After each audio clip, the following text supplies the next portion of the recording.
afternoon, everyone. So many people. That's very exciting. Yeah. We're used to talking to 3, 4, 5. Okay. So I'm very happy to welcome all of you here. Thank you, Tami, for organizing this together. This is a joint effort of the Asian Studies Department. Where is I keep saying East Asian, sorry. Asian Studies Department and the Davis Institute for International Relations. And we wanted to think together or hear more about what does the rise of Trump or the second Trump administration, to make it less dramatic, bodes for Asia. So these are exciting times, and every day something new happens. And we could just watch newsreels, and that would be good enough. Okay.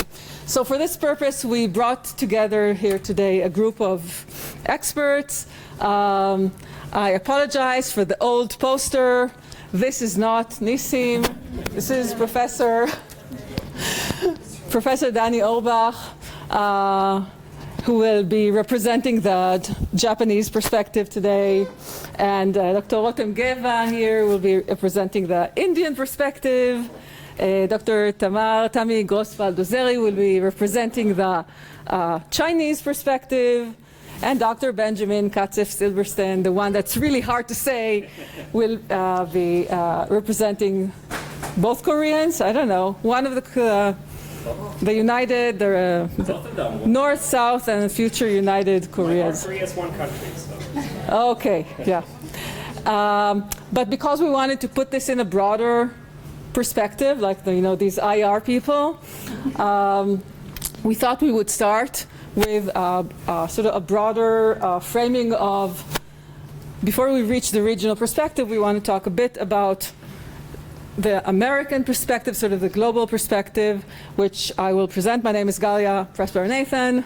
I'm from the International Relations Department, and I'm also the director of the Leonard Davis Institute for International Relations.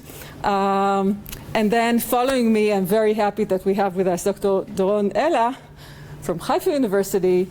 And since most of the stuff that has to do with this liberal international order I will talk about has to do with institutions and organizations, Doron will give us the broader sort of organizational crisis perspective, or not crisis, between continuity and crisis. Yeah, okay.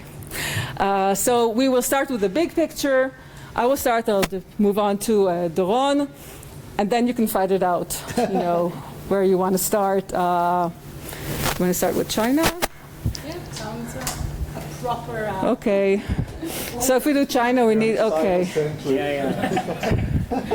So I think we will do China, Japan, Korea, and then we will give respect for the South Asia and India. And the plan is for each one of us to talk for about 10 minutes. I will just read my slides, and this way I may be able to do it. And hopefully we'll have some time afterwards for some discussion or Q&A, but we'll see how it goes. Okay? So we have a plan. Okay. Yeah, and I apologize for the weather. Apparently, this is a really pretty room with very limited air conditioning. Okay. And I'm not sure how this, am I supposed to put this on me or something?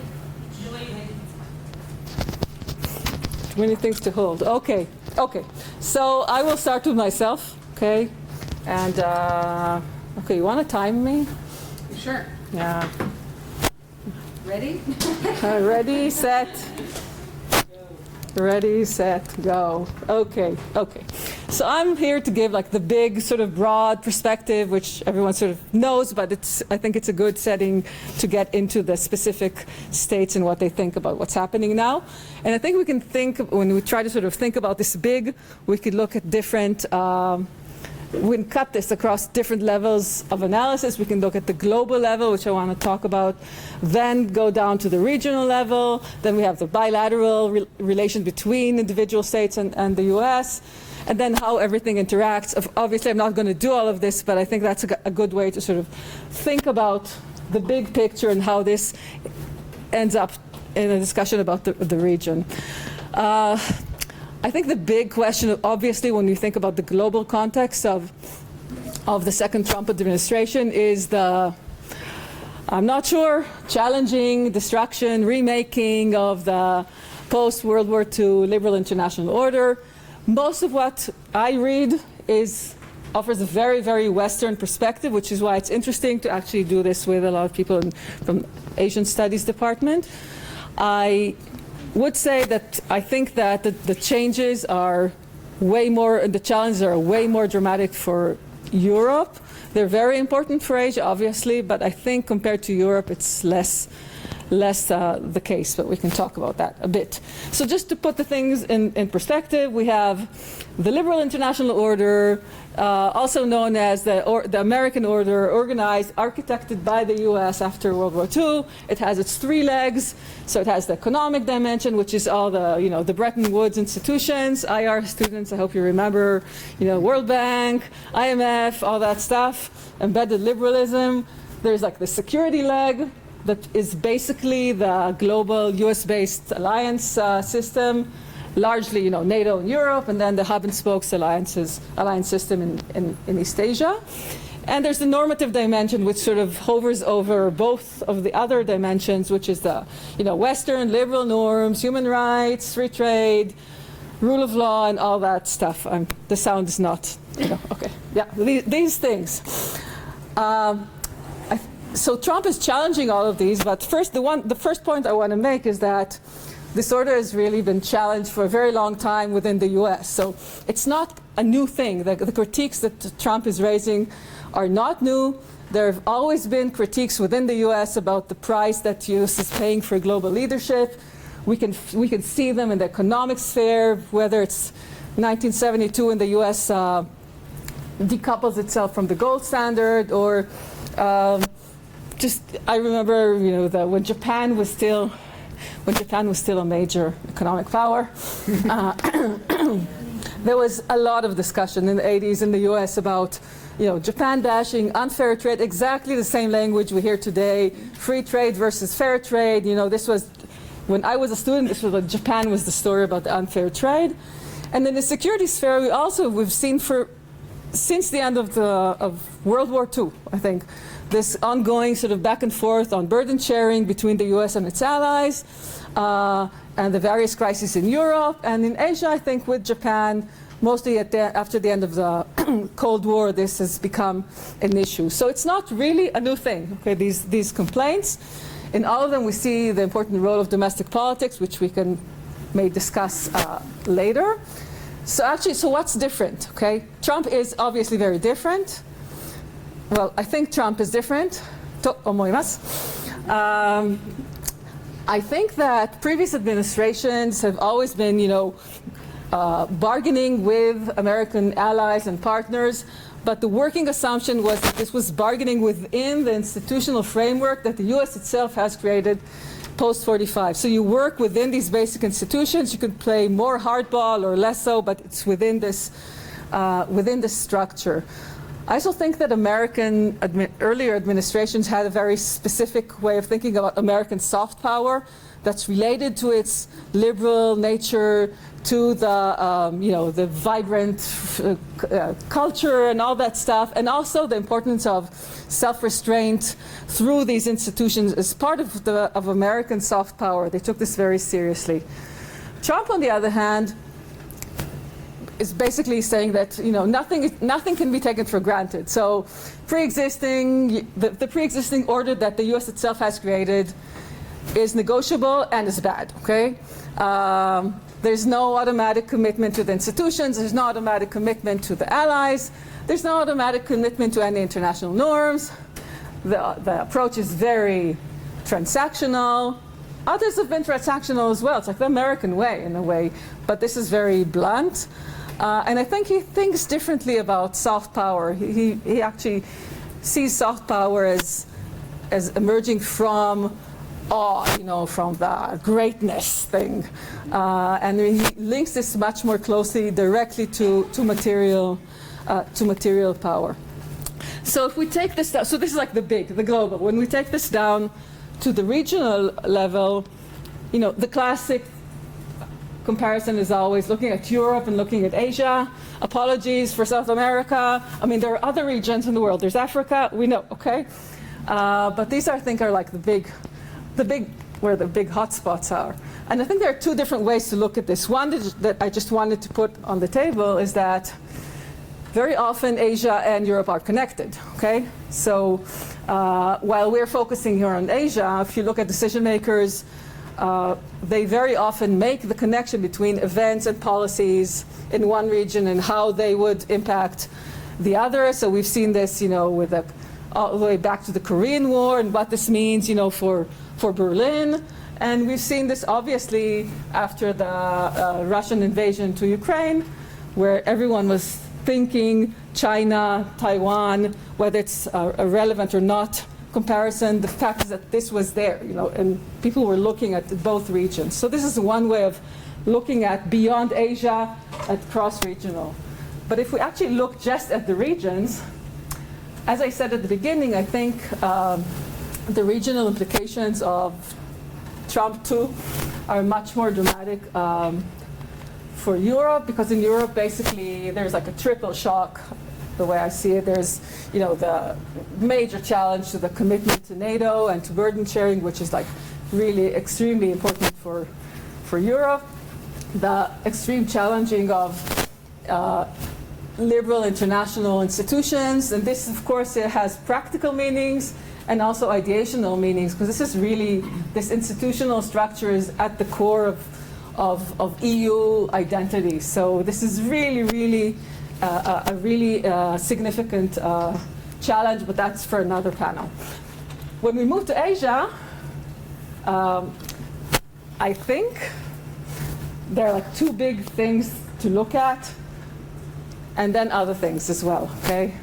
Now I'm getting in trouble, okay.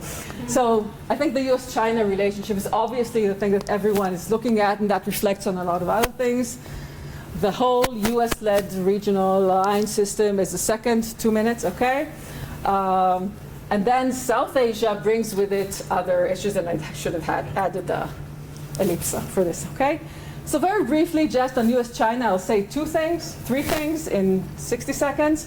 One is that when you look at the American foreign policy towards China in the past few decades, China is like the ultimate other for Americans for a long time. In a deeply divided society, China policy has a bipartisan consensus. So in many ways, Trump may be, again, doing things Trump way and more extreme, but it's not a major break from the past. That's one thing. The second thing, which I think is intriguing in terms of the implications it may or may not have, is that the nature of the China threat is a little different, because if in previous administrations we had the economic threat, the security threat, South China Sea and all that stuff, and clearly the normative threat, because China was challenging the liberal international order, the liberal part of it, undermining the institutions from within and all that stuff. For Trump, at least for now, it seems that the China threat is economic and maybe security, and the normative part is less important. And it's interesting to see what this means in terms of the possibility of dialogue. There's might be more pragmatism there, so it can go either way. I'll drop the Taiwan because I don't have time. I just say I think one of the interesting observations, maybe Tami and Doron will say something about this, is this role reversal, because until basically a few months ago, everything we were reading and writing was, the basic assumption was that the US is the status quo actor defending the big system, and rising China, even just the rising already implies this, is this revisionist state that is challenging the system.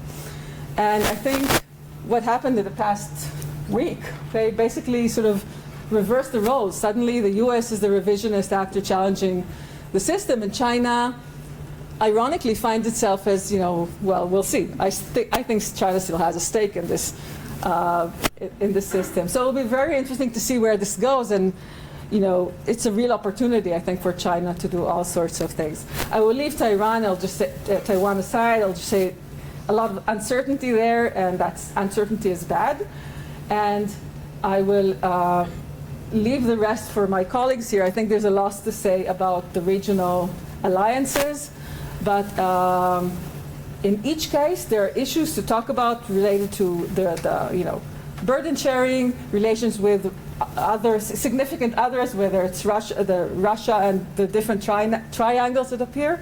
And but this being said, it's not as dramatic as the changes in the alliance system and security relations in Europe. So I will leave it at that. I'll just put the regional thing on the table, which I forgot.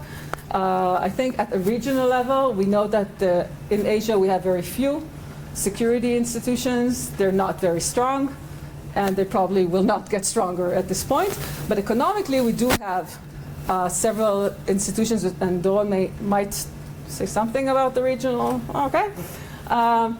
But some of them, the point is that some of them do not have the US in them. So there is, on the economic front, there is a potential for greater regional activity, excluding the US, which will lead in interesting directions. So I was a little over time, apologies. I had a lot of things to cover. So thank you, and we'll move on to bring this down to the organizations. Shulcha. אתה צריך את זה, כן. Okay, thank you, Galia. Thank you for having me here. So I will talk about international organizations. And when I talk about international organizations, I mean formal entities with at least 3 governments that are participating in them. And for example, the UN, the World Bank, the WTO, the IMF, etc. So the United States more or less established the liberal institutional order. It more or less established most of the important organizations that we know today, right? The UN, the World Bank, the IMF, and others. So, and what we see today, and has started already in the first Trump administration, is undermining this order that the United States itself established. And Trump is undermining this order by actually questioning the effectiveness and the normative, I would say, the normative correctness of these institutions, right? He's saying that these institutions are no longer representing American values as he sees the American values. And he says that those institutions actually promote different values, maybe Chinese values, maybe the values of the global South, but values and norms and rules that are not that are not aligned with American interests. And I will give several examples. And the first example, I think the most striking example, is the World Trade Organization, the WTO, right? So Trump actually raised tariffs almost on many countries, including Israel and including China, of course. And these tariff raises, I would say, are a contrast to the basic rules of the WTO, an organization that the United States established. So actually, the United States is in the process of defecting from an organization, from a very important organization that it established itself. And it will be very interesting to see how the WTO will react to that, because this is actually non-compliance by the United States. Also, Trump threatened, I don't know if he will go through, to actually freeze all the contributions, right, the money to the WTO. And already the WTO has said that they are having like a three-stage reaction to that freeze. And first of all, they won't let American representatives participate in all kinds of groups within the WTO, and maybe later there will be other repercussions for the Americans. So this is like a very good example of how the Trump administration is actually withdrawing, starting to defect, starting a non-compliance procedure with these organizations. And the big question, I think, is what is China going to do about it? And like, because we know China is like it's the usual suspect in terms of an actor that can actually maybe replace the U.S. in those institutions, right? It has the material capacities, but does it have the willingness to do so? The willingness, I don't know if it's there yet. I had an argument with another scholar at a convention about this, but you know, both scholars and policymakers still argue between themselves whether China is gonna take the U.S. place, whether it's gonna take the U.S. place in the WTO, whether it's gonna take the U.S. place in the climate regime. Right? China is the biggest polluter on Earth, and whether it's going to take responsibilities, right? And so China can actually implement a strategy where it sees the Trump administration withdraws from these organizations, or at least it's non-compliant in those organizations, and it goes in and says, look at me, I'm gonna replace the U.S. I'm gonna take responsibility. You can trust me. You can rely on me to contribute whatever money is missing to that organization, to actually keep this organization alive. Its legitimacy will still be viable. That's one strategy. China can also go another way. It can maybe try to undermine further these organizations. If those organizations also are not aligned with China's interests, you can say, okay, you started the job, Trump, and I will finish it. I will further undermine these organizations. And it can go a third way, and this is creating an alternative order. And this is, I think, is already started, at least in the financial economic sphere. China has already started in establishing, I think, an alternative international order that is partially aligned with liberal norms, actually, and partially also promotes, I think, I would say, Chinese-oriented norms, global South-oriented norms, a bit different norms than what we are used to. Norms of sovereignty, norms of non-interference, and other norms that the US and its Western allies have not actually promoted vigorously in a long time, I think. So China actually started doing that, and it's doing it in Asia first. For example, it established in 2016 the Asian Infrastructure Investment Bank, the AIIB, which is it's a clear competition to the World Bank and to the Asian Development Bank run by Japan and the US. And so this is like the first organization that actually is considered a big competition. But it also has gone to other issue areas. For example, in the cyber arena, China has established several informal forums and is very active in the cyber area, and it's promoting actually different norms, different cyber norms, different digital norms, different internet norms than the norms that we are accustomed to by the West. For example, free speech and free internet.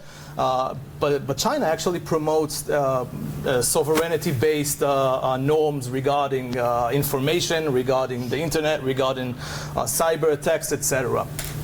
So this is the big question, as I said. And I think the Trump administration, how much time do I have? 3 minutes? Oh, great. So the Trump administration could either go through with that. And I think that if Trump will actually go through and, you know, start withdrawing from organizations, what's going to happen, and what America is going to do, what the U.S. is going to do? Is it going to establish new organizations, like Trumpist organizations, or is it just going to withdraw and going to be America first and America all alone, right? And if that happens, then I think that either the EU or other rising nations should take the lead, because I think that almost for sure China will have some place in that new order. This new institutional order will have for sure China in a very prominent position. Who else is going to be in this new international institutional order? Other rising powers, India, okay, the EU of course is a major player, Brazil, and other players. We can think about the BRICS. Do you know the BRICS? The BRICS is also a very, I would say, it's an informal organization, but it represents the global south, the major rising powers, right? This is a very, I would say, an institution, an informal forum that actually is against most of the liberal order. And it is, I think it's a main contender in terms of which norms are going to be circulated in the international arena once Trump is going to go through with his promises, if he's going to go through with his promises. And I hope it's an if and not a when. And, you know, another example, and, you know, Gali actually just, you know, you just put it over there, so I have to talk about it. You know, the first thing that Trump did in his first term, the first thing was to withdraw from the Trans-Pacific Partnership, the TPP, right? And this was a Hillary Clinton initiative, and he withdrew. The Trans-Pacific Partnership was supposed to be like a free trade area in Asia and the Pacific. And China saw this, and it already had like a contingency plan in order, and China actually promoted its own TPP, which is called the RCEP, the Regional Comprehensive Economic Partnership. A similar membership and similar goals, but without strings attached. And so China actually did that, and I think that this is you know, it's something that you need to look at, because this is what's going to happen in other, I think, issue areas. China is going to go in fast and try to replace the U.S., but not in all issue areas where it wants to. I will stop here, I think. Thank you.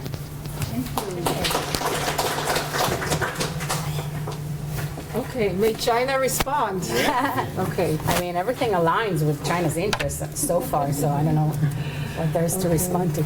Okay. So we want to try this. זה זה. אז כן, אבל רגע אני רוצה רק לשים את זה על ההתחלה. אוקיי. So,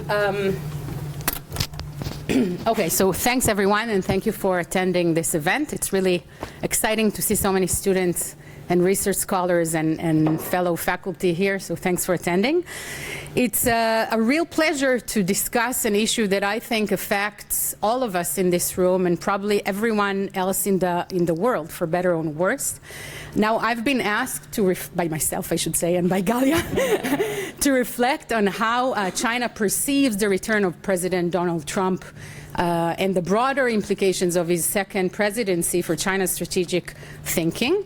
And I'd like to address this from not only from a geopolitical and economic angle, but also through the lens of China's domestic political economy and its long-term perspective on the international order in general.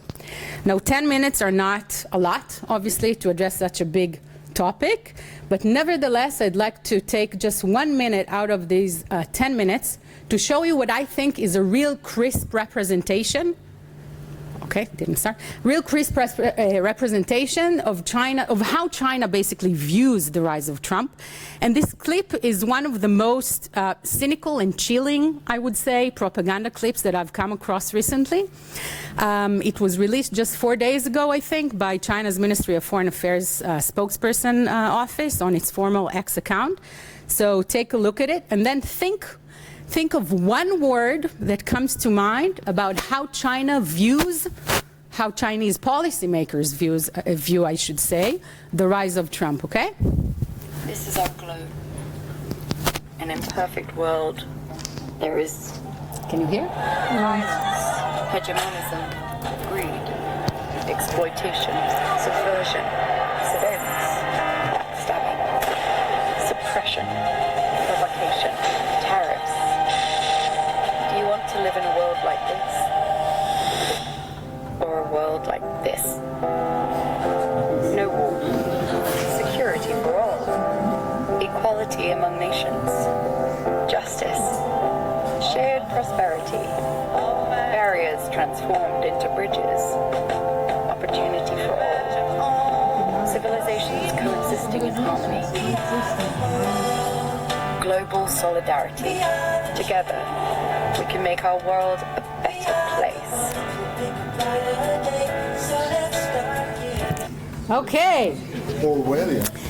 Yes. So, in one word, what does this clip project to you? How does Chinese policymaker, what do they think of when they look at Trump's rise? In one word. Sabotaging revenge of America. Opportunity. Opportunity. It came forth, I think, in my two colleagues, in the presentation of my two colleagues. So, putting aside all, the outrage that you feel right now, maybe, or not outrage, depending, right? But putting aside also all the challenges and troubles that Trump brings to China and how China handles them, I'll get to that in a moment. But if we need to sum up, I think, the party's current thinking is that it sees opportunity in Trump's chaos. The erosion of the U.S. leadership in Europe opens new diplomatic spaces, especially as European countries grow worry looking at America's unpredictability. So, for example, as opposed to Trump's recent ambiguous stance on Ukraine, China's position on the war in Ukraine has been solid. It has been carefully avoiding from alienating its European counterparts by never formally endorsing Russia's aggression, refusing to give it lethal aid, yet maintaining a no-limit partnership with Russia at the same time and basically sustaining its economy, the Russian economy, from collapsing entirely. So for the party state, this bolsters China's image as a stabilizing force, right? As an alternative to a fractious West. So this is exactly the message, I think, that this one or this one? The message that comes out of this PR clip that we just saw. And we can also see China's persistent efforts to advance this image throughout the global South, right? Especially in Latin America, but MENA region as well, right? Middle East, North Africa, where Western dominance has been declining for more than a decade. Trump's recent coercive tactics is leading these countries to regional backlash. So I guess this brings me to a simple observation, which is from the perspective of China's policymakers, Trump's return does not represent rupture. As opposed to how Trump is viewed by many other countries, and perhaps surprisingly to many of us here today, who sees Trump as a source of chaos, for policymakers in China, Trump's rise, for the first time in almost a century, represents clarity. Where past American leaders cloaked this hegemonic power in messages of liberal universalism, Trump strips away the pretense.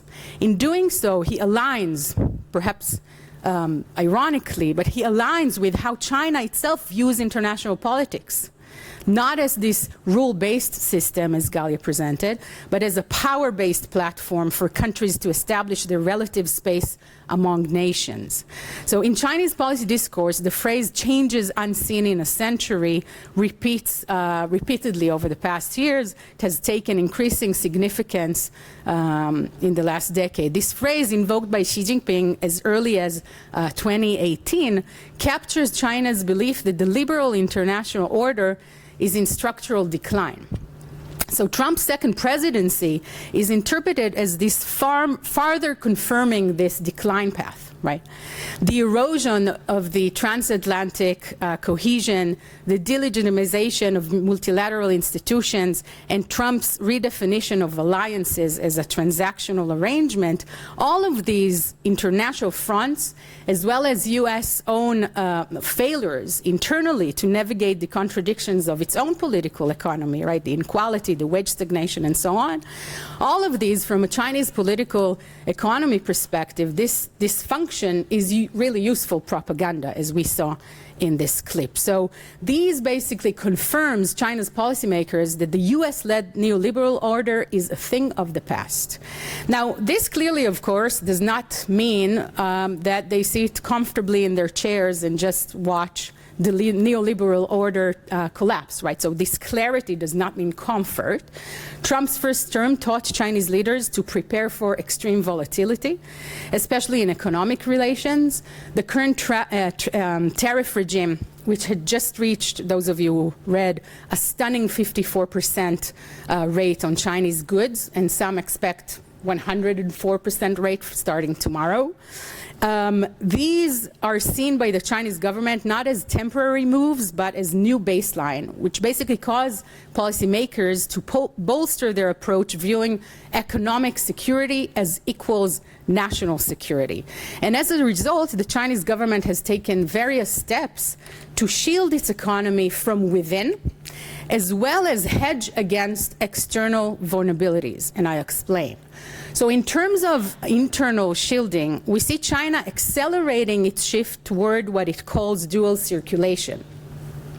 This means internal efforts to reduce its dependencies on foreign tech, consumption and finance by enhancing its self-reliance in sectors that are central to economic growth, boosting domestic consumption and demand for local innovation through stimulus plans, which the government really hopes will push back against expected consequences of tariffs.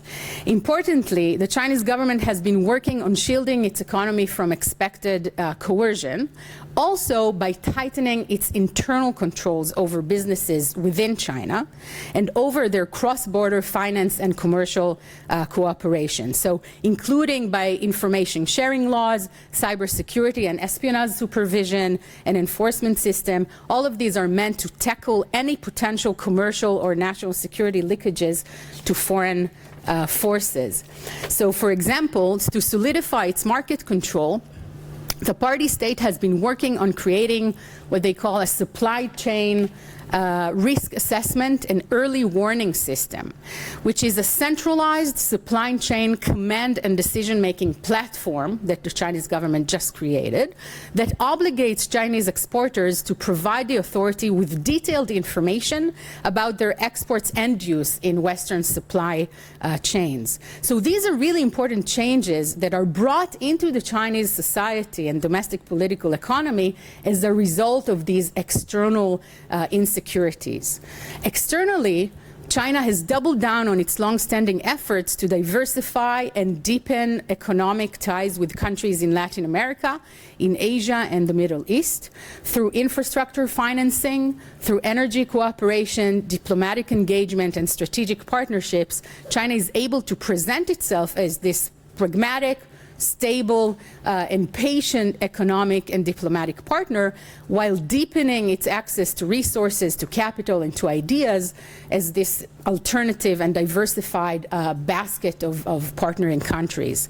Perhaps most telling are China's efforts to weaken US coordination in Asia and its current success to strengthen ties with ASEAN countries, especially long-term allies of the United States, Japan and South Korea. And this is done not only through the RCEP, the Regional Comprehensive Economic Partnership, but also through direct trilateral talks on new free trade agreements between these three countries in order to enhance trade relations and supply chain cooperation in response to the recent Trump tariffs. Separately, and I'll be done in a moment, economic security as national security also means that China, in response to US actions, now more strongly takes advantage of other countries' dependencies on China, be it through export controls of its own, limiting trade in dual-use technologies, renewable energies, and rare earth minerals, as we probably heard and read. So all of these leading to what scholars have termed weaponized interdependence.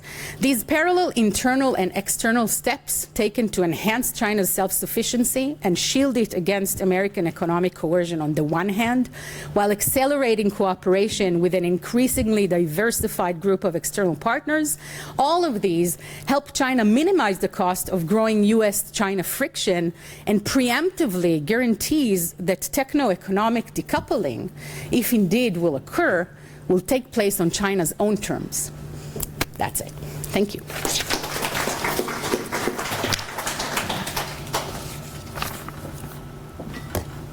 Thank you. So we move to Japan. Okay. Can I move my computer here? Yeah. I'm very noisy usually, so I'm not sure I need a mic. Yeah. For the recording. Yeah. The one. It's for the yeah, recording, so Just should I this run? one. This one is just for the recording. The most will be able to. So I should just hold it? Oh, actually, because. Oh, okay.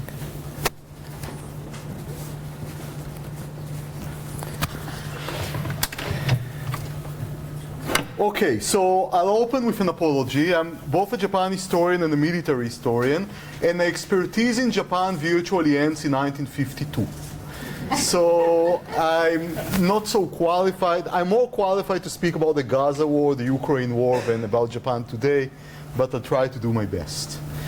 So I'll open with two things, and then I'll try to connect them to a bigger picture.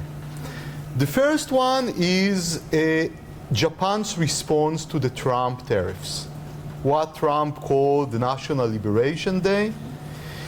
Japan, very similarly to Israel, was one of the first countries that tried to appease the US immediately, to send not the prime minister but high-profile emissaries to Washington to negotiate with Trump to eliminate the trade deficit. Economists say it's bullshit, but it doesn't matter. That's what Trump thinks. And if you want him to remove the tariffs, you have to convince him.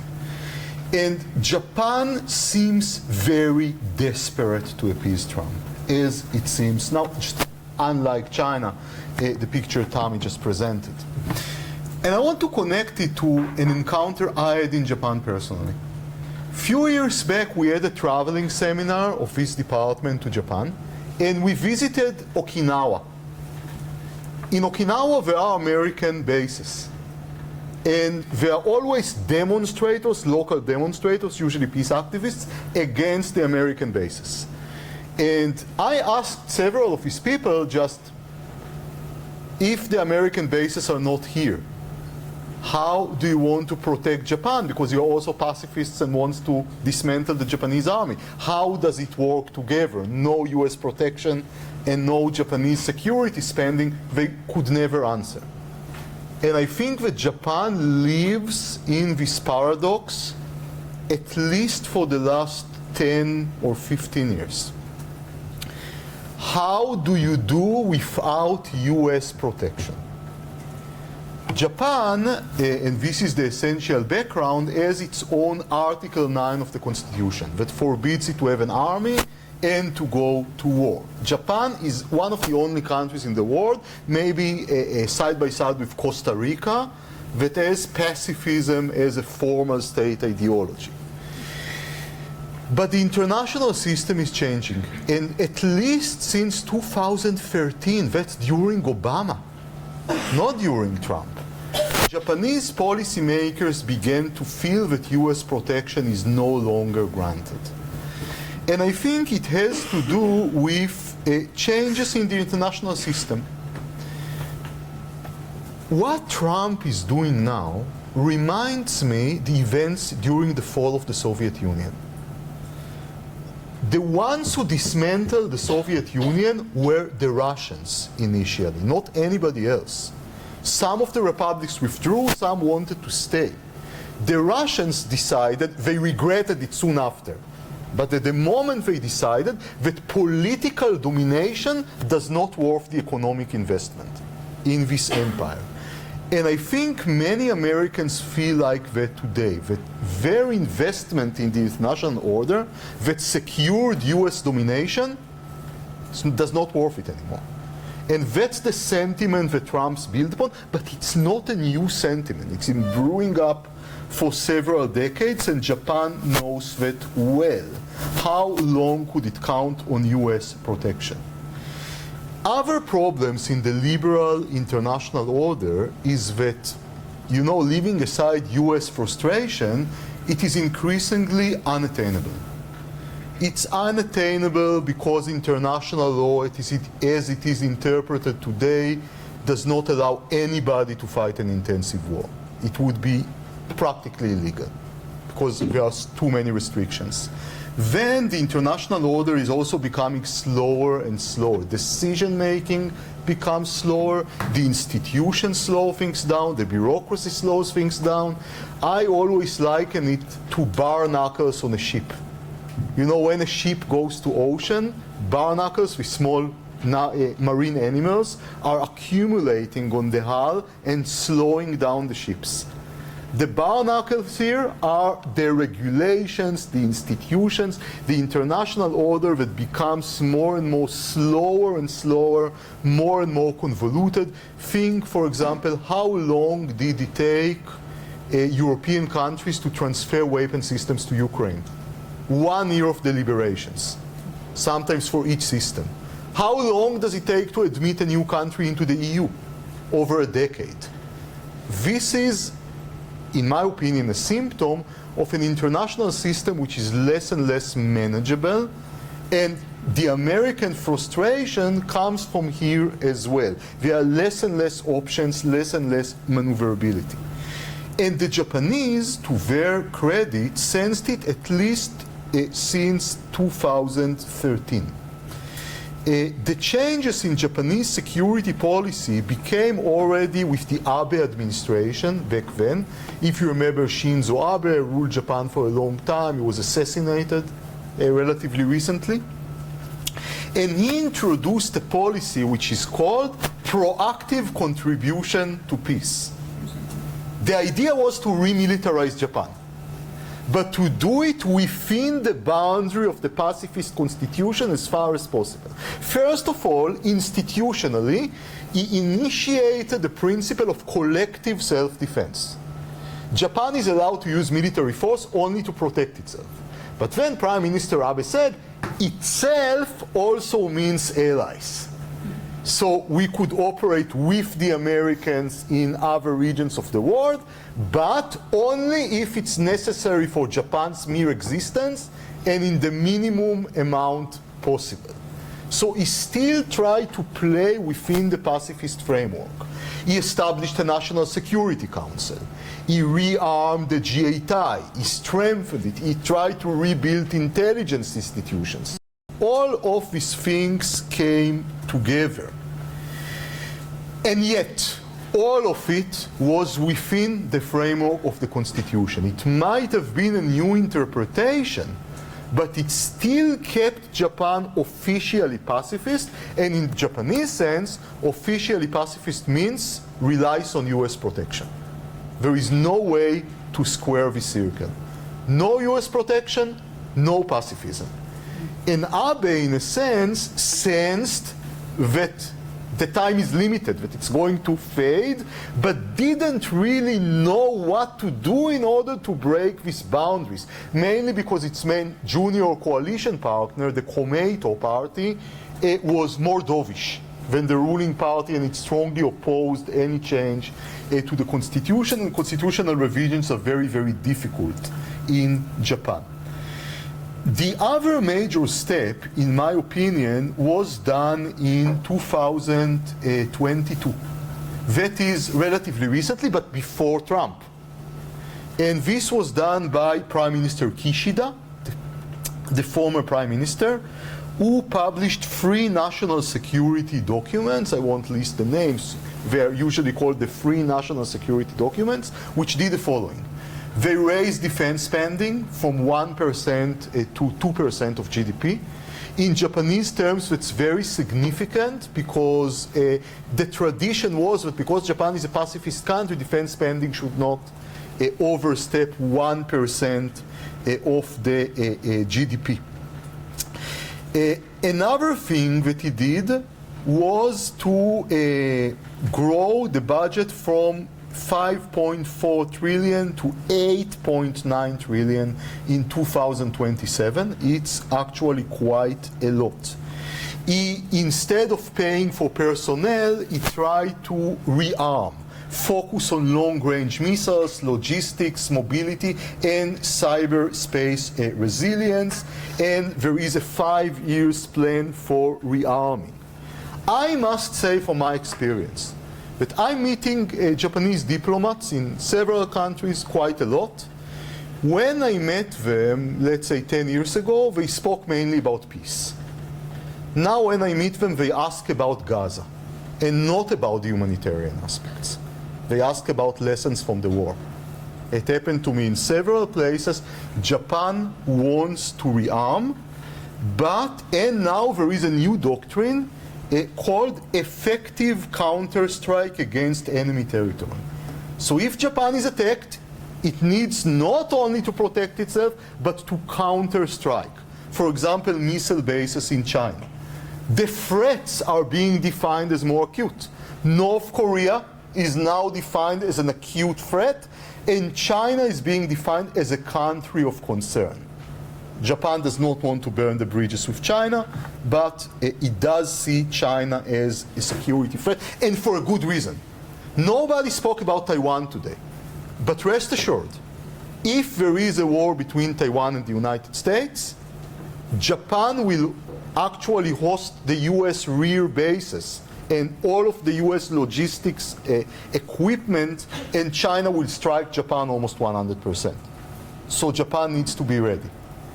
And yet, we should see the current Prime Minister, Ishiba Shigeru's attempt to appease Trump as a desperate attempt to cling to the old order of relative pacifism and US protection, though they know that this order is about to expire.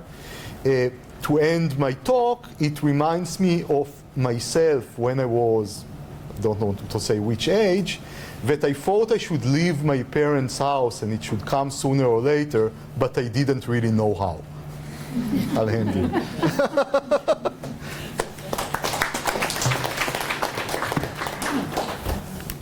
And you live to tell. Yeah. So for Japan. Okay, so we move to the... Last but not least. No. You're Oh, not least. a continent. Right, the last non-continent. I guess. Triangle, the traditional, usual triangle: Japan, China, U.S., Korea. Yeah. All right, Korea.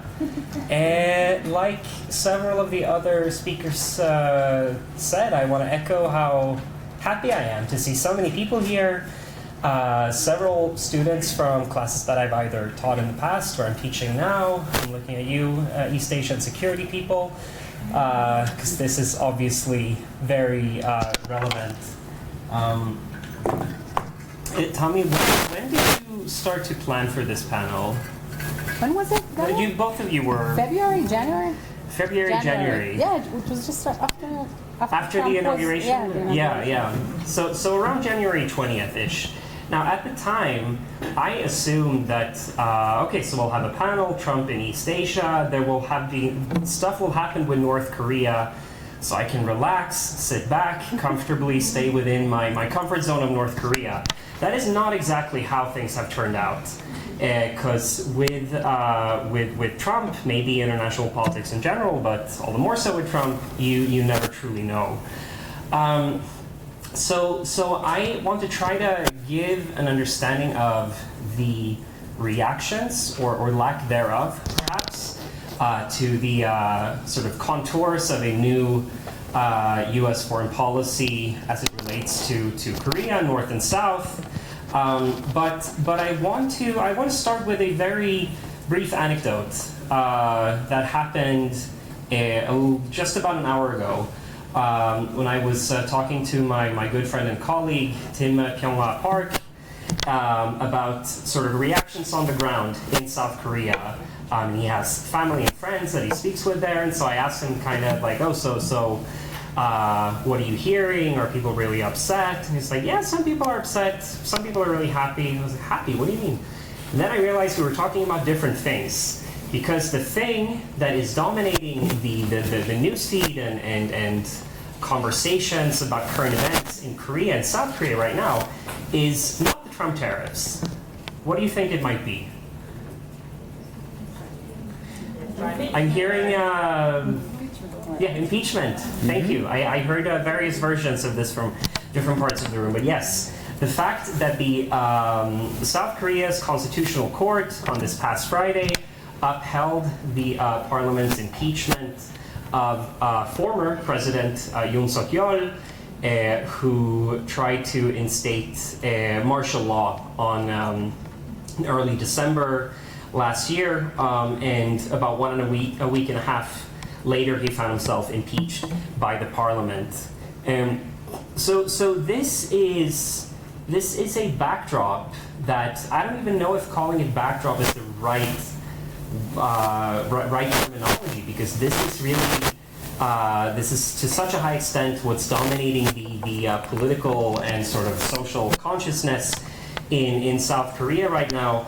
But I do think that it does relate to the Trump trade policies and his foreign policy in general in many ways. And one of them is, what do you want to have as a country right now that is being hit with Trump tariffs? Or what has been the conventional wisdom of sort of what kind of asset you want to have? Well, I would say you want to have a leader who has maybe played golf with President Trump, who at the very least can pick up the phone, give him a call, have a friendly chat, and try to understand how this situation can be resolved.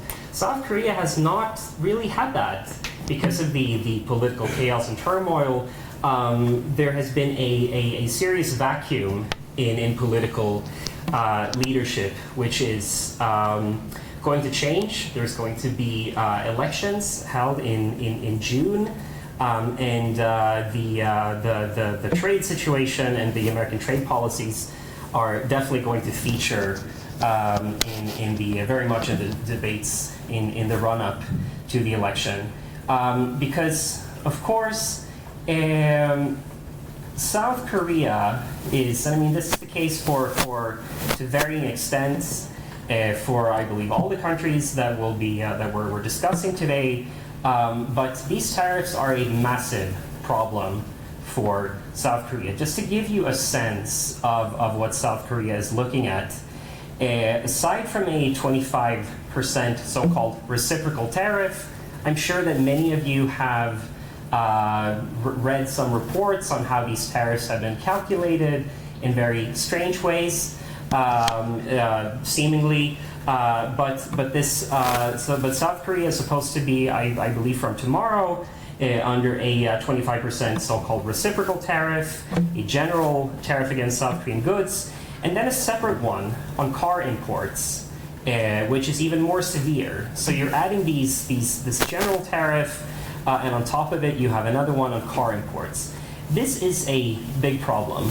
Because car exports are roughly 1/3 of South Korea's total exports to the United States. 88% of South Korea's GDP is connected to trade, and the U.S. is South Korea's second largest trading partner. So this is obviously a very serious problem, and there is also probably could be a additional political crisis on the horizon as well, because South Korea is one of the many countries that Trump has in various terms referred to as a freeloader when it comes to its contributions to the American military presence in South Korea. America has around 37,000 soldiers stationed in South Korea. and the bases it maintains there are they're sort of a core part of the overall defense and military presence framework of the U.S. in the region. How am I doing on time? It's, 4 minutes. Okay. Well, okay. So I want to move on to North Korea before my time is up. So just to with South Korea, I think that the real sort of potentially even more intense political conflicts are yet to come with the United States and over defense and defense expenditure. And so that is, I believe, something that's still very much on the horizon. On North Korea,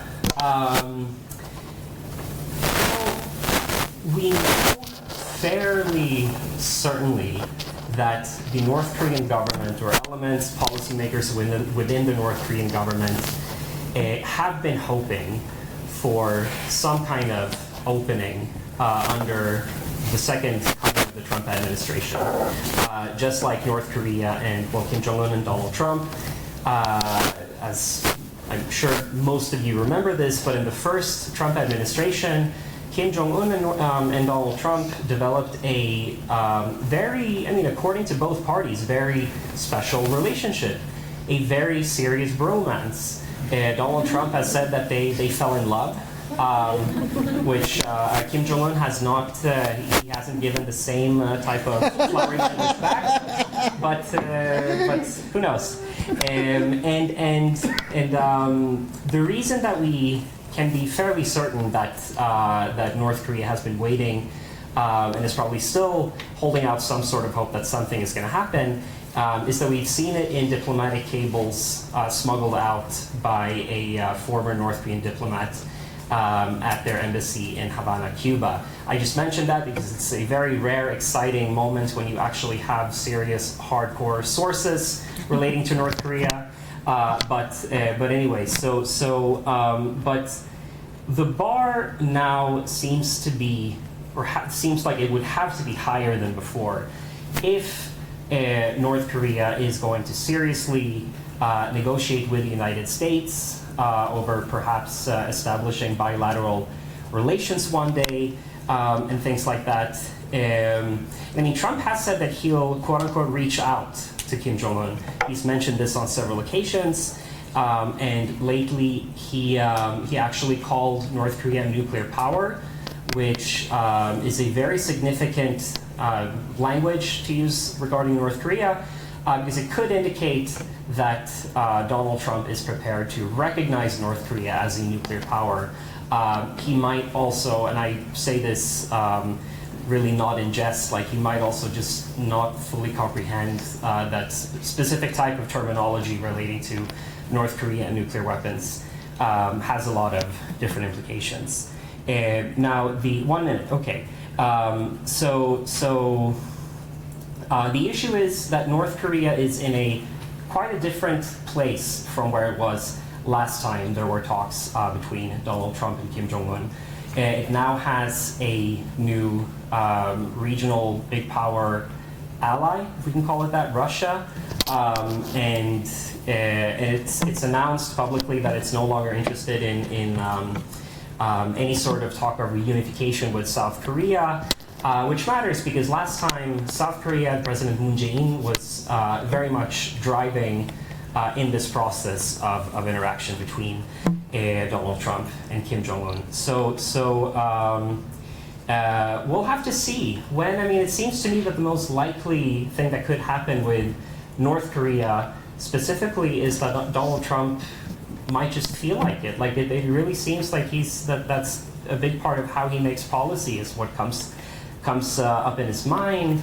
What seems to be a good idea to deal with. So I think that North Korea is still sort of on the back burner, but we definitely shouldn't count out that it might become sort of that we might see another round of the Kim-Trump talks. I'm out of time, right?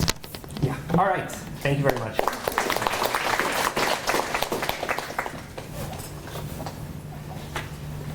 Thank you, Benjamin. And we know that East Asia is not self-contained. self-contained. And therefore, we need to talk about India once my computer wakes up again. So it should be this.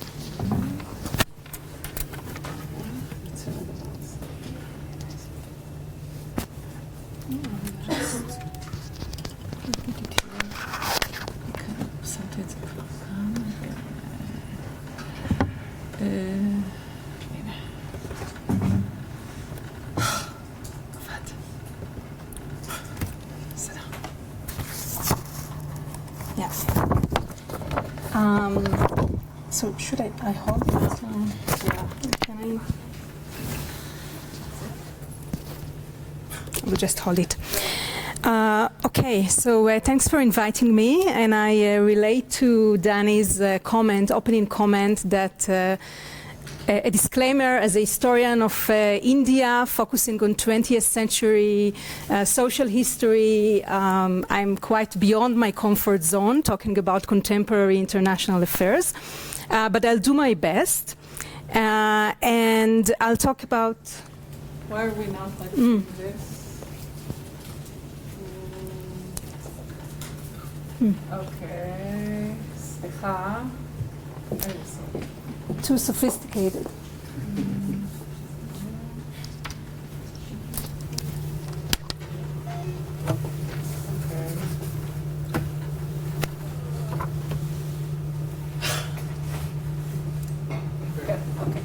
Okay.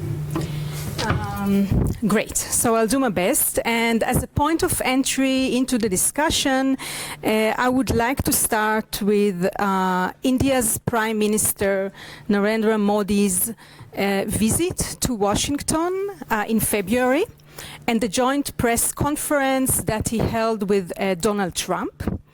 The visit has been declared a success in Indian media. They were very happy with it. It was prepared very well by India's Minister of External Affairs. You can see him below on the left, Subramaniam Jai Shankar, a very savvy, highly regarded diplomat who since 2019 has helped Modi negotiate the complex international landscape. And he has coined the idea that we are now in a period of churning under Trump. Modi himself received a very warm welcome from Trump, and Indian media was very happy about it. And he very cleverly tapped into the Trumpian language by stating that his own vision for a developed India by 2047, that is 100 years for India independence. It means MEGA, make India great again, as he said, and that MAGA plus MEGA equals mega, the spirit of mega partnership between the two countries, and Trump was very happy with this idea and with this sloganing. And one could generally really sense the warmth and good vibes between these two leaders, who are part of a cadre of right-wing populist leaders governing so many countries in the world. So they're off to a good start, and the first term, the relationship was also very good. So what can we gauge from this visit and the public discussions that it generated in social media and in public discussions about what is going to happen between India and the US under Trump's second term? And I agree basically with Galia that there's not going to be any dramatic changes. It's more of a continuity with the trends that were already taking place. So if I were to sum up the gist of it, as I could understand it, it is important to first emphasize that the US-India relations have increasingly warmed over the past 2 decades, and that the Trump administration is poised to continue this overall trend. Economic, technological, and security collaborations are expected to continue and even increase and intensify, helping India establish its place in the world and in the region, especially vis-à-vis China, which is its main rival at the moment within the Asian region. So this is the increasing economic, technological, and security collaborations. Alongside these advantages, there are two sensitive issues India will need to navigate. First, the challenge of maintaining its strategic autonomy, which is deeply rooted in post-independence Nehruvian ideas of non-alignment. So while India can benefit from deeper ties with the US to counterbalance China's growing influence, it faces a dilemma. If Trump's confrontational stance towards China intensifies, and frankly no one really knows to predict what Trump is going to do, India might find itself increasingly pushed to align more closely with Washington, and this would run counter to its long-standing policy of autonomy. India, I guess, will make efforts to maintain its very sophisticated and delicate diplomatic balance, which its foreign minister has guided in the past decade. The second concern is, of course, I mean, it came up many times during this session, is more immediate and explicit, and this is Trump's policy on tariffs. And his very blunt criticism, even in Modi's face, that India is a major abuser of tariffs, like the king of tariffs. This has become a sensitive issue in the bilateral relationship, and India is working very hard, I guess, like Japan, as Dani said about Japan. It's working hard to appease Trump, to strike a trade agreement with the US. The initial deadline was set for September, but in light of Trump's recent imposition of tariffs, 26% on India, which is okay compared to other cases, India is now trying to expedite the process as soon as possible. To elaborate a little bit about what I was just saying, Modi and Trump announced plans during this press conference to increase their bilateral target to $500 billion by 2030. They promised to expand the sale of American arms and military technology to India, especially the F-35 fighter jets, which India really wants, to supply India with energy, gas, oil, to enhance collaboration in arms co-production and in the development of emerging technologies, AI, space cooperation, to advance their nuclear deal, the 2007 nuclear deal, by building US-designed nuclear reactors in India, to collaborate on critical mineral recovery, and to strengthen cooperation in counter-terrorism. So these promises should definitely strengthen India's military capabilities, geopolitical standing, and economic development, and the acceptance in India was very enthusiastic.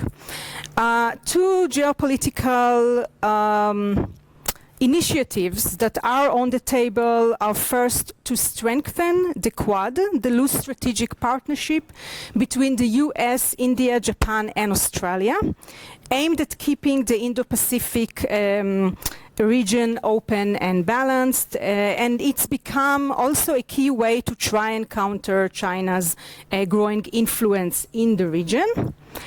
Then the second one, right, which is more relevant for us here in Israel, is the India, Middle East, Europe economic corridor, a major trend and transport project announced at the G20 summit in 2023. just before the October 7 attack. The idea is to connect India to Europe through the Middle East by linking ports and railways. It's meant to serve as an alternative, again, to China's Belt and Road Initiative. The war in Gaza has put the initiative on hold, but Trump has expressed his hopes that we can move forward with it as soon as possible. So let's see what happens with that. The main challenges India faces, as I mentioned, were first the need to negotiate a trade deal while under pressure to lower its tariffs. And from what I see on the news, it looks like the Prime Minister and the External Affairs Minister understand that India will need to make serious concessions and change its protectionist traditional policy. And the second one is navigating the US-China competition, because on the one hand, India stands to benefit from this rivalry. On the other hand, since the military clashes of 2020, in Galwan, India and China have made progress in negotiations and de-escalation in the Ladakh region, and India has really strong interest to maintain peace and working relations with China and restore the relationship to what it was. More fundamentally, India is committed to its long-lasting practice of strategic autonomy. It wouldn't want to be seen as a satellite or a proxy of Washington, and accordingly it has so far resisted, for example, attempts to turn the Quad into a more military and rigid alliance. And it remains unclear how India would react if it pushed or pressured to do so, to solidify the Quad. And I'm going to finish. A key term, and I will finish with that, in India's strategy, as its eloquent External Affairs Minister describes it, is multipolarity, striving to democratize international relations and move away from traditional Western hegemony, as well as from the bipolar world of the Cold War or the unipolar world that followed the Cold War. Another related key term that Jai Shankar uses a lot is multi-alignment rather than non-alignment, but of course it is related to non-alignment. He defines it as advancing India's interests by maintaining ties with multiple, as many as possible, sometimes rival powers. So India maintains very good relations with Russia, with Ukraine, remaining neutral on this issue of the war. It maintains good relations and strengthening its relations with Israel, as well as with Iran, the Gulf countries, Southeast Asia, US, and Europe. And it will strive basically to continue to do so as far as possible under this Trump term. Thank you.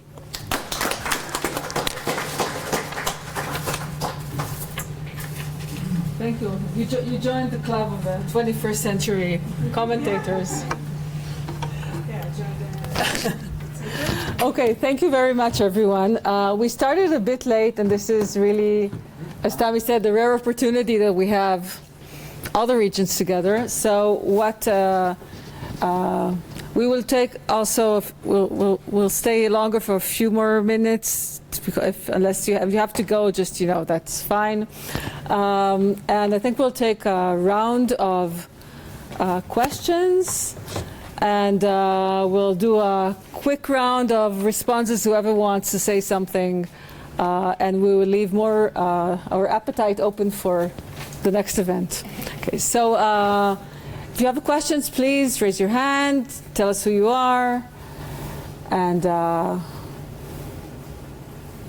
don't jump all together, and then we'll take it from there. אפשר לשאול באיזה שפה שואלים? בבקשה, כן, ואפשר גם בעברית לשאול, כן. Richard Hardeman. I used to be here in the Asian studies. The thing which is rocking the global boat is tariffs. And I see tariffs kind of like the flip side of subsidies.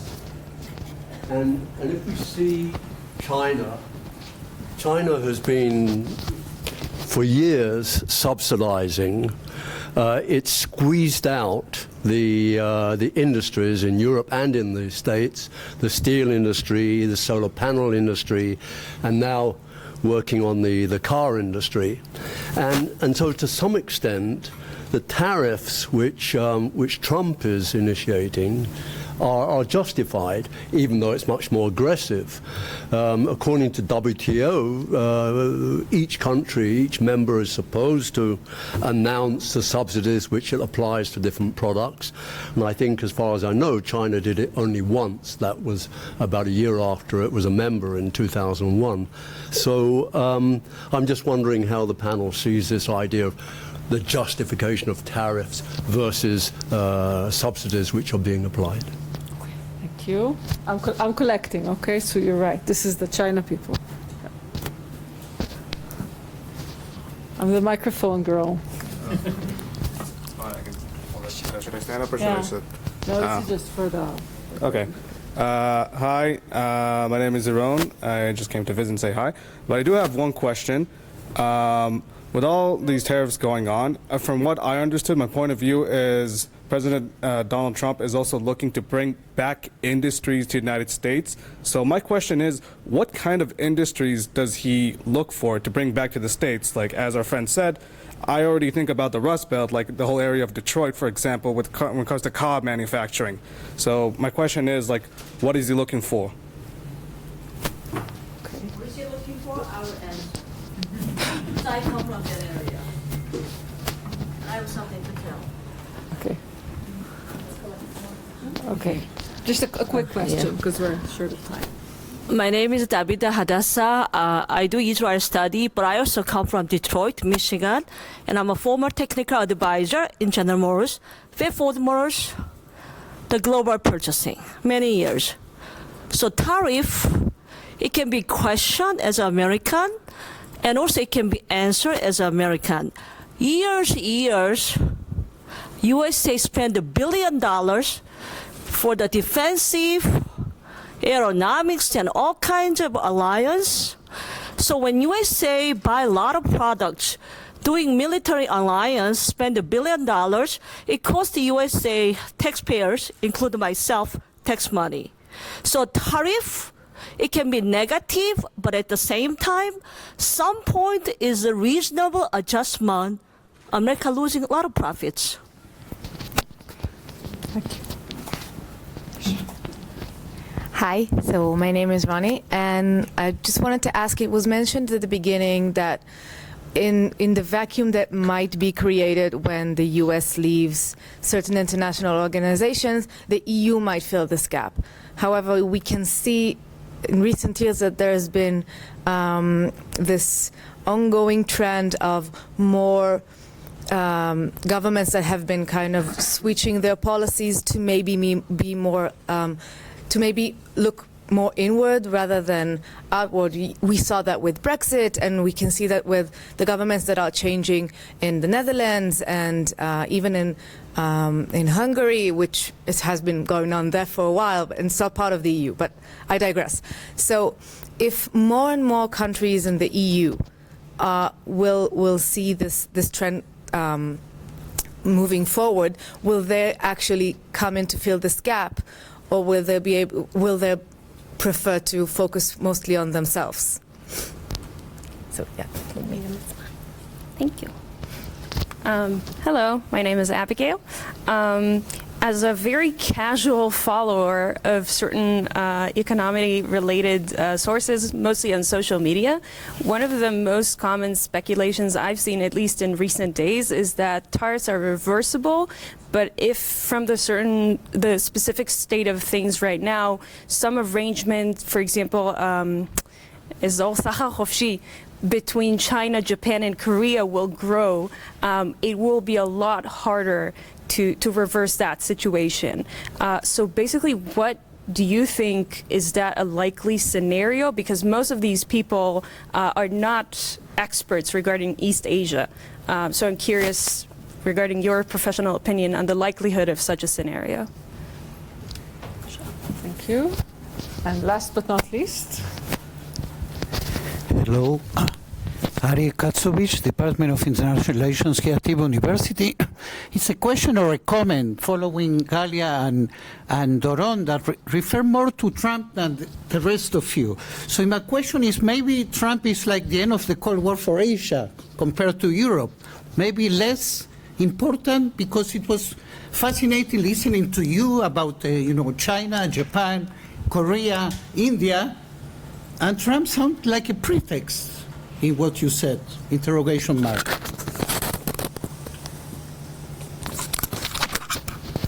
Okay, so we're moving back to you guys, to us. Okay, who wants to say something about something? Okay. So I'll try to answer as many of the questions as I can from my point of view.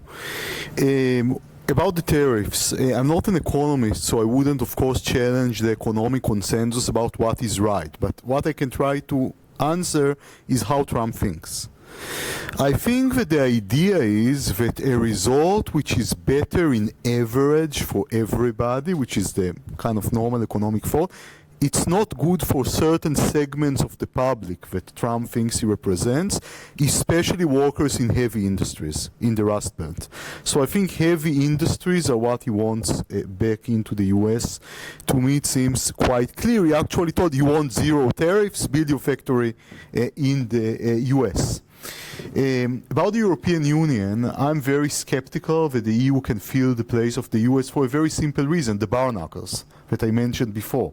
The EU is extremely slow in making any kind of decision, and it's based on consensus. Think only about Hungary, that can foil virtually every decision if they want. So the EU is not a factor. Individual countries in Europe may be if they rise to the occasion. About continuity, I think that, Aria's question, I think that, as I said for Japan, it began at 2013 at the earliest with Obama, and we have to pay attention to that. It's a little bit like before the French Revolution. What happened before the French Revolution was that the legal reality or the norms, the normative situation, had an increasing gap with the actual situation. And when such things happen, there is a rupture. Trump is the rupture, but the process is going on for decades before. And for Japan, at least now it's a continuity more than a complete rupture. It may change, but that's situational. Yeah, sure. So I'll quickly also refer to the question about tariffs and the question about continuity. So with regard to tariffs, actually many people in India support Trump's imposition of tariffs. I mean, there is a lot of anxiety, obviously. How is it going to impact India's economy? But there is this understanding that India's economy has been too protectionist. And India started to liberalize its economy in the early 1990s, following the Cold War and its shortage of foreign exchange, etc. But the argument has been that in the past decade, it really didn't push through these reforms, and it should. And the fact that it protects its industry so fiercely means that industrial production is not developed enough in India. So the argument is basically that the Indian government protects the major capitalist families and that it shouldn't. Where there is more sympathy and fear is with the protection of agriculture. What will Indian farmers do when all these agricultural products come to India with decreased tariffs? So this is about this point.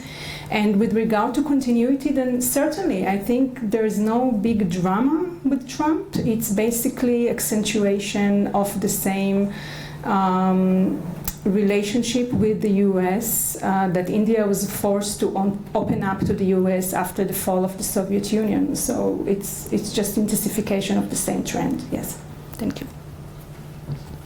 Okay, so relatively quick response to Richard's question. So you asked if basically because China was imposing, or not imposing, was encouraging its own industry through subsidies and basically pushing its businesses through the global market, whether or not imposing tariff on it as a response is something that is legitimate.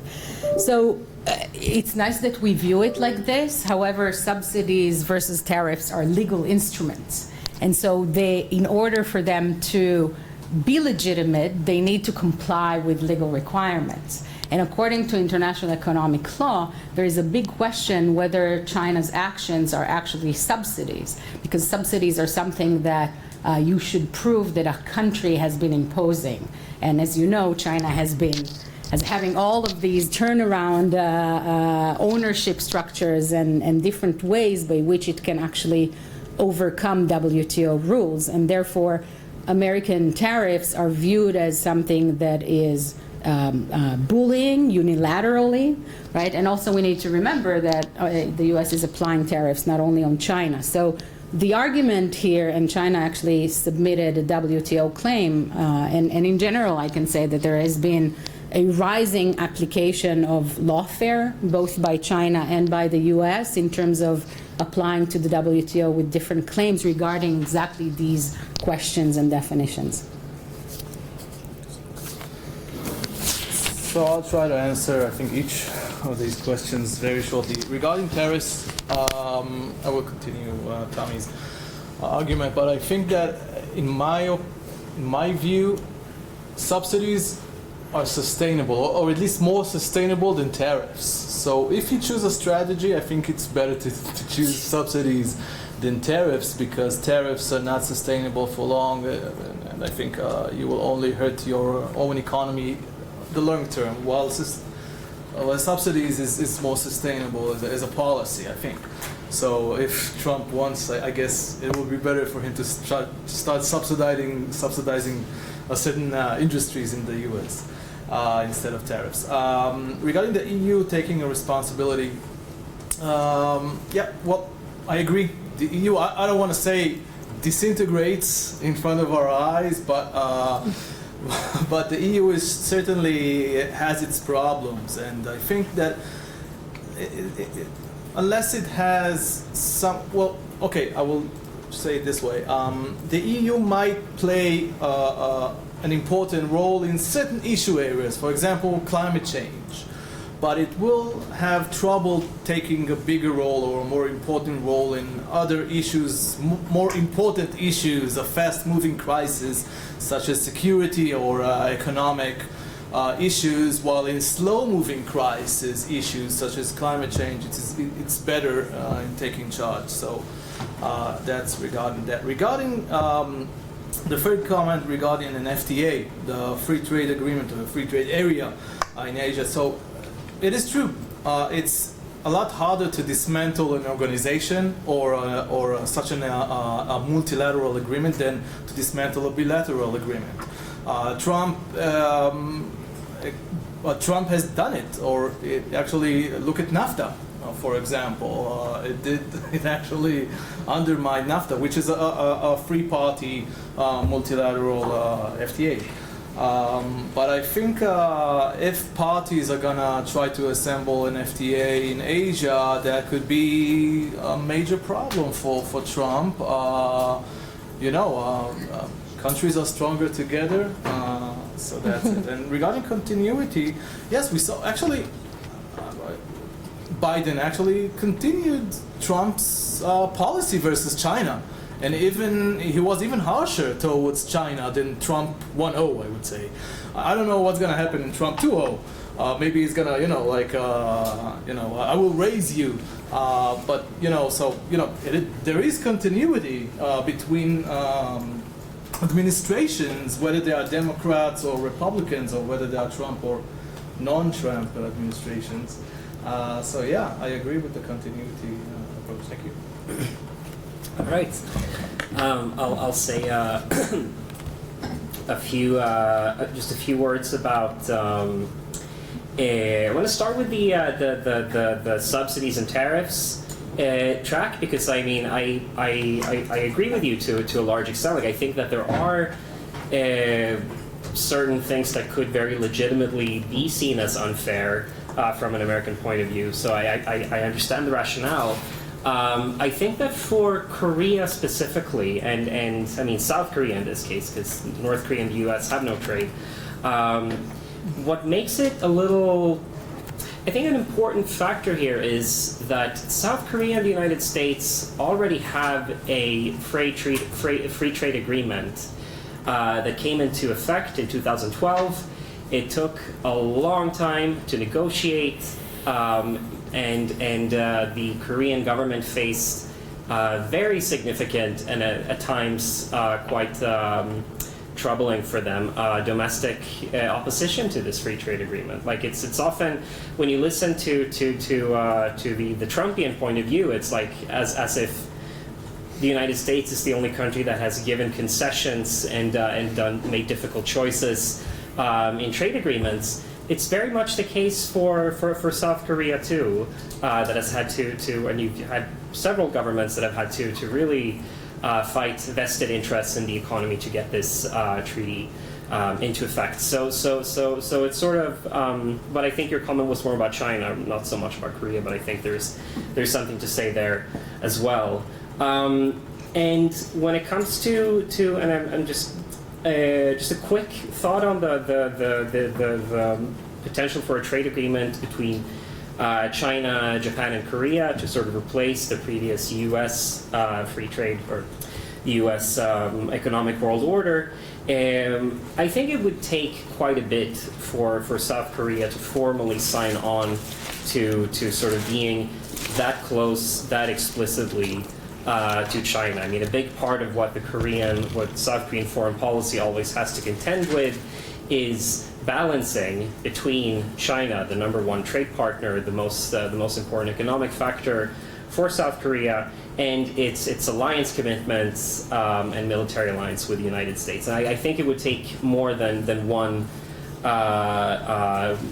4 years of Donald Trump to really make something like that happen in a solidified fashion. But I could very well be wrong. Just one last thing on continuity, because I think it's really important and really interesting. Like it's easy to come to this and sort of see it as these are new developments that are unprecedented in history. Well, that's not that's not exactly true. And I think for South Korea specifically, there has for a very long time been a strand of thinking that they need to be more independent of the U.S., more sort of having their own military capabilities. I think that is an opinion that would have grown in popularity regardless of Trump. I mean, it is interesting to see, and it's definitely related to Trump, but I don't think Trump is the root cause. It is interesting to see that in opinion polls in South Korea, an increasingly large proportion of the population favors the development of a nuclear deterrent by South Korea. I think that if you look at the broad swaths of history and the way that countries think and act, I think we might later come to see it as sort of a natural thing to happen given South Korea's geographical position and so on. But yeah, anyway, that's my final thoughts. Thank you all. I've never seen such a polite audience. Yeah. Yes. Okay. Just before we wrap up, I just want to leave you with like a few just points for thought, just for wrapping up all of this. One is about the demise of the liberal international order. We tend to do this, either or, and we know that this is way more complicated. So I think we need to be also very suspicious of these big statements that the liberal international order is dead. Two, when we talk about the liberal international order, there is the economic dimension and there is the more normative human rights dimension, and they don't have to go together. So if the liberal economic order, I think there's a mutual interest to continue sustaining the liberal economic international order, and states can sort of give way on the normative side. So it's not an either or. The issue of leadership came up here several times. If the U.S. decides to withdraw, is there, are we doomed? Is someone else going to take the lead? China may be only partially interested. It has the ability, but not maybe the motivation. And finally, I think one thing that came up here a lot is the connection between economics and security. And Tommy talked about the weaponized interdependence. I think this is where the more sort of, worrying part comes in, because we had a sustainable, international, institutionalized economic order that everyone benefited from. Some cheated more than others.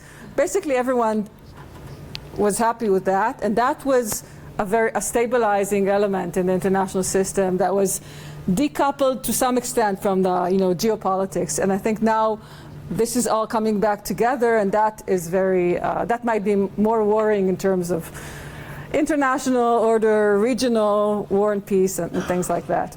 I want to thank you all for listening and coming, and thank you very much for our panelists for participating. This was really, really very interesting. Thank you so much. And who knows, maybe next year something dramatic is going to happen. And yeah, to be continued.